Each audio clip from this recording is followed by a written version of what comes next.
वैद्यकीय संशोधन भाग 25 हिंदी वैद्य दिलीप गाडगिल पुणे प्राणायाम। तो मैं प्राणायाम के बारे में बात कर रहा था और बाहर से हवा अंदर लेना और फिर से अंदर वाली हवा बाहर छोड़ना, ये श्वसन प्रक्रिया इस प्रकार की है। लेकिन योग में एक अन्य उदाहरण इसके लिए दिया जाता है। एक मिट्टी का कुंभ अगर है, घट जिसको कहते हैं, और उसमें हम अगर पानी भरते हैं तो उसमें से पानी बाहर निकल के आता है और फिर उसमें पोरोसिटी होती है और उसके जरिए वहाँ से सच्छिद्रता होने के कारण पानी बाहर निकल आता है और मटके का जो पानी है वो ठंडा होता है।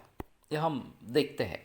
उसी प्रकार से अगर गले तक ये जो घट है वो हम पानी में अगर डुबोते हैं और वहीं पे रखते हैं तो बाहर का पानी अंदर घुस जाता है। इन दो चीज़ों को ध्यान में रखते हुए अगर हम हमारा फुफ्फुस जो है वो एक घट जैसा इस प्रकार का है, बाहर से हम उसमें हवा लेते हैं और समझो कि हमने उसको रोक लिया, उस हवा को बाहर जाने नहीं दिया, तो वो क्या करेगी हवा?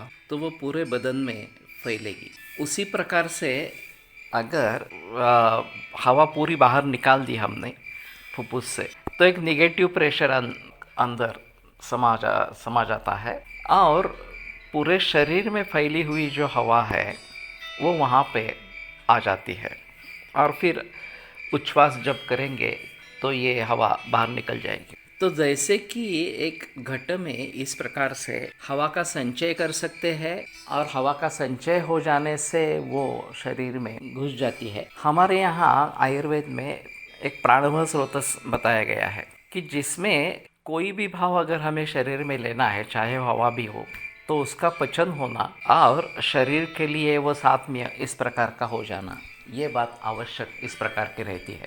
तो हवा भी उसमें अपवाद स्वरूप इस प्रकार की नहीं है, उसका भी पचन होना चाहिए और फिर उसमें जो मलरूप वायु निर्माण होता है वो बाहर फेंक देना चाहिए।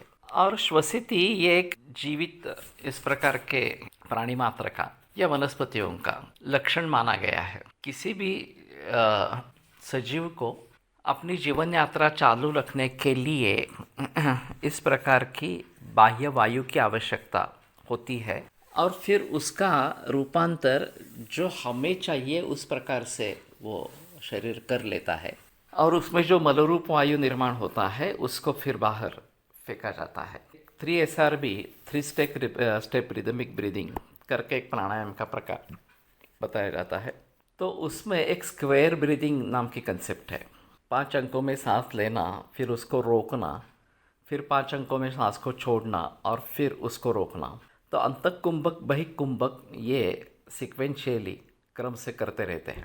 तो इसमें हवा इस प्रकार की जब रोकी जाती है तो वो शरीर में घुस जाती है और जब बाहर फेंकते हैं हवा और फिर हवा अंदर नहीं आने देते तो फिर से शरीर में फैला हुआ इस प्रकार का जो मलरूप वायु है वो फेफड़ों में आ जाता है और फिर उसको बाहर निकाला जाता है। तो इस तरीके से ये फुफ्फुस के जरिए पूरे शरीर में हवा का जाना और पूरे शरीर से मलरूप वायु का फिर से फेफड़ों में आना और उसको बाहर निकालते रहना, ये प्रक्रिया निरंतर चलती रहती है। इसी के आधार पर आगे बढ़ेंगे।